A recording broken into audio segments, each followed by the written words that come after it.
Salam analisa, salam kehidupan, salam sehat.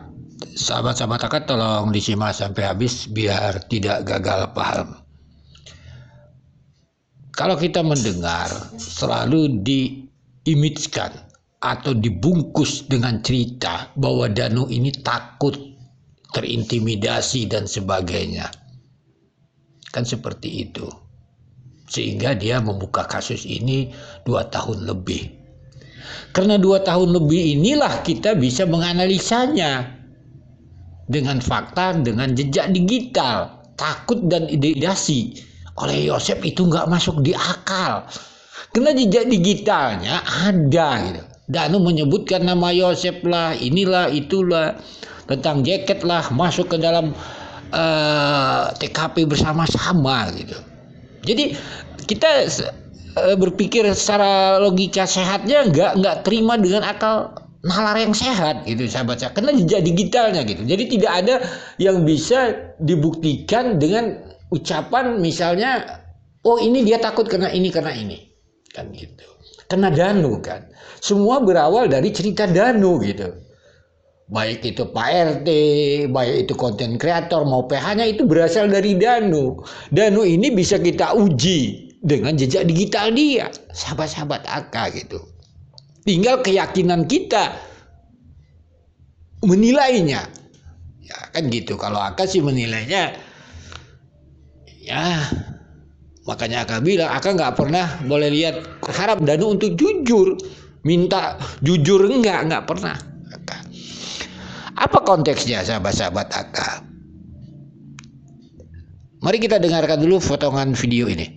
Danu disuruh mengambil golok, Danu disuruh membersihkan, memegangi membersihkan ini ya, darah-darah bekas korban ini.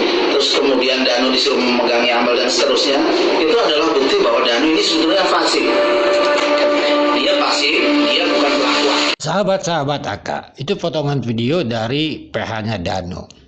Kan gitu berbicara konteksnya. Kalau dalam padang analisa AK, ya Danu ini pelaku yang pasif lah, karena dengan kata lain dari karena disuruh dan sebagainya lah, begitu intinya dia manusia yang lemah, tidak berdaya kan begitu. Apa salah penilaian seperti tidak gitu kan AK bilang tadi gitu.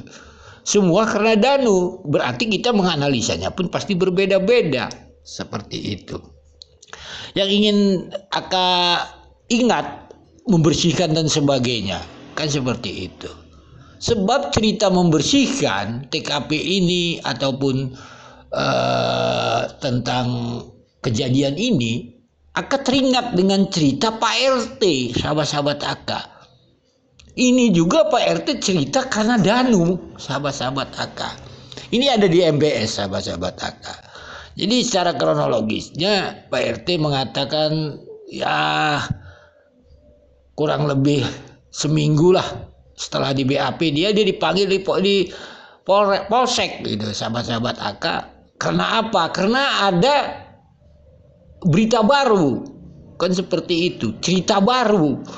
Nah, setelah di Polsek, ini Pak sekarang ada keterangan baru. Ini ada Mr. X katanya. Ini kata Mr. X, bahkan Bapak itu jam 6 sempat bantu-bantu bersih-bersih di TKP gitu, kata Mr. X. Ya setelah itu saya kan sedikit marah, kata saya ke penyidik, cobalah saya temuin sama Mr. X. Ya setelah itu agak cukup lama lah nunggu, hampir 1 jam, kurang lebih 1 jaman nunggu. Ya tiba-tiba datang itu yang dibilang Mr. X itu. Oh, ternyata yang dibilang Mr. X itu ternyata Danu itu. Aja. Kan berarti Mr. X ini atau Danu ini ya di awal juga dia cerita baru gitu kan. Inilah ke Pak RT, ini cerita Pak RT. Nanti silahkan lihat di Misteri Mbak Suci, sahabat-sahabat akan. Jadi itu ada keterangan baru dari Mr. X kepada penyidik gitu. Tega-teganya Mr. X atau Danu Kan Pak RT juga belum kenal sama Danu saat itu, hanya sepintas saja kan. Ya kita juga belum kenal nama Danu di publik berarti saat itu. Ini cerita Danu juga. Jadi setiap episode itu ada cerita baru yang nggak, bagi Aka sih nggak aneh gitu. Kan seperti kenapa? Karena kita berbicara tentang jejak digitalnya gitu. Ya Aka juga membahas tentang keterangan PH-nya karena ada jejak digitalnya begitu. Semua berdasarkan jejak digital, sahabat-sahabat, dalam analisa ini. Jadi di sini sahabat-sahabat Aka ya tinggal kita menilainya saja gitu. Karena kita mengikuti kan ya sudah lamalah seperti itu. Jadi jejak digital itu bisalah kita menjadi landasan untuk menganalisanya begitu. Karena Pak RT juga ada jejak digitalnya, PH-nya juga ada jejak digitalnya, AK juga semua ada jejak digitalnya. Jadi intinya ya tinggal kembali kepada kita menilai Danu itu sendiri gitu. Kan seperti itu. Jadi hanya itu sahabat-sahabat AK. Nanti tolong lihat di bawah deskripsi video itu ada judul videonya, sahabat-sahabat AK, channel siapa ya silahkan lihat di sana konteks panjang lebarnya. Sekali lagi salam sehat, salam kehidupan. Mohon maaf bila ada kata-kata yang